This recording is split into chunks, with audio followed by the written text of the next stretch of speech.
Not everything needs to be shared.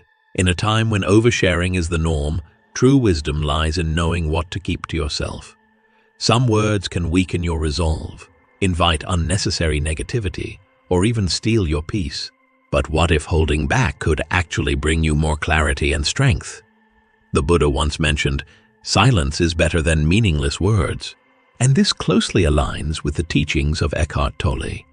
So today, we'll uncover 5 things you should keep private by holding it to yourself and to help you navigate life with more peace and purpose.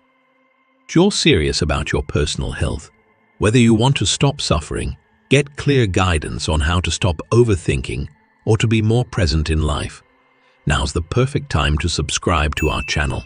Like this video if you're ready to grow further as a person. Now, let's continue. Let's start with the first, your inner peace. Peace isn't something you discover out there. It's something you nurture inside yourself. Have you ever noticed how easily it can get thrown off? Just one argument, a harsh word, or even what others think can really throw us off balance. Buddhism shows us that real peace is all about letting go. Letting go of the drama we don't need, the expectations from others, and the emotions that people might try to push onto us. When we keep sharing our thoughts and feelings with others, their reactions can really affect how we feel. Sometimes we look for validation, but what we often get back is doubt, criticism, or even a bit of jealousy. As Eckhart Tolle writes in The Power of Now, true salvation is freedom from negativity, and above all from past and future as a psychological need. Why not keep your inner world safe, like a cherished temple, instead of letting it be swayed by the changing opinions of others?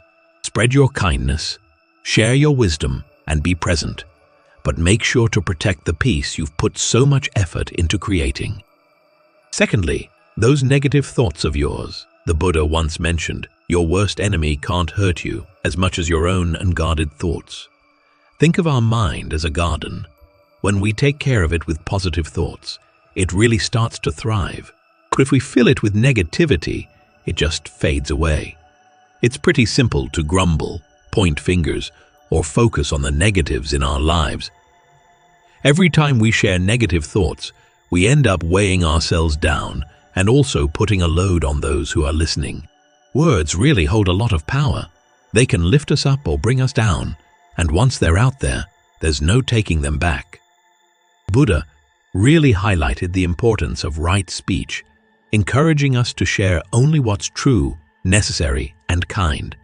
As Eckhart Tolle writes in A New Earth, rather than being your thoughts and emotions, be the awareness behind them. Before you share your thoughts, take a moment to think about it. Is this going to bring peace, or is it just going to cause more suffering? If it doesn't lift you up, it's usually best to keep it to yourself. Pick your words wisely, because they really do influence your reality and the world you live in.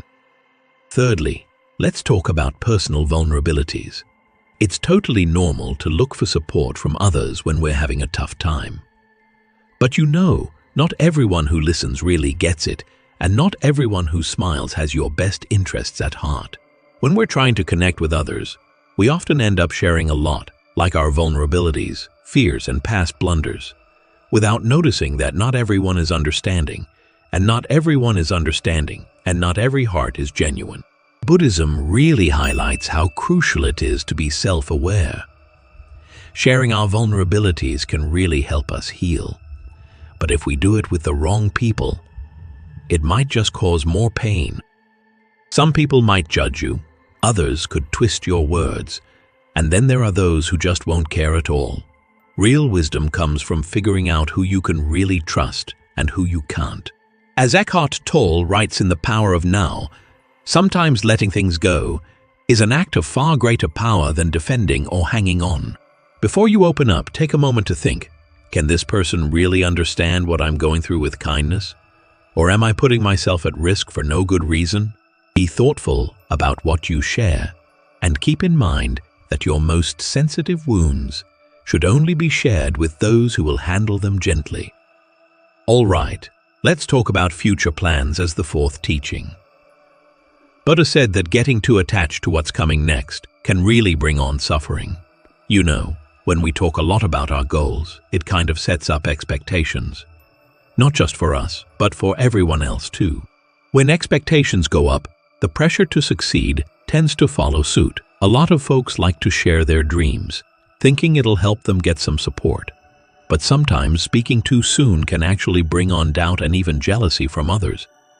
The more we chat, the more we invite in different opinions, distractions, and some negative vibes that can really throw off our confidence. As Eckhart Tolle puts it in A New Earth, you do not become good by trying to be good, but by finding the goodness that is already within you. Why not let your actions do the talking for you? Keep it low. Keep it low. Key. Stay focused on your work, and when you achieve success, it'll speak for itself without needing any explanation. The biggest achievements are the ones that catch everyone off guard, not the ones that are announced ahead of time. So, number 5 is all about those acts of kindness.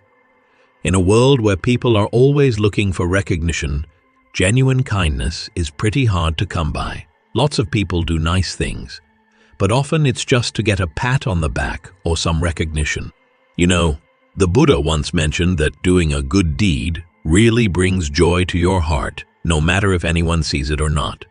When we do something good, it should come from a place of love and compassion, not just to seek approval. As Eckhart Tolle says in The Power of Now, acknowledging the good that you already have in your life is the foundation for all abundance. When you give, just give without expecting anything in return. If you're going to help, do it without looking for recognition. The real reward of being kind is the happiness it creates inside you, not the recognition you get from others. Buddhism shows us that the truest form of generosity comes from being selfless. Next time you do something nice for someone, think of it as a quiet gift to the universe. The best blessings are often the ones that don't need any applause. Protecting your peace and being mindful of what you share isn't just a philosophical idea. It's something you can put into practice every day. Before opening up about something personal, ask yourself, is this necessary? Is this the right person to share it with? Will this bring more peace or more stress? Try keeping a journal to process thoughts privately. Set boundaries in conversations and focus on actions rather than words when working toward your goals.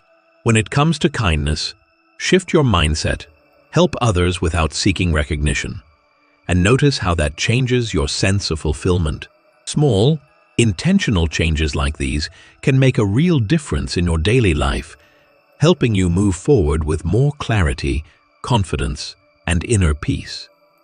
Let's keep growing together on this path of self-discovery. Subscribe to our channel for daily inspiration and grow as a person. Comment the word "now" and like the video to show your support.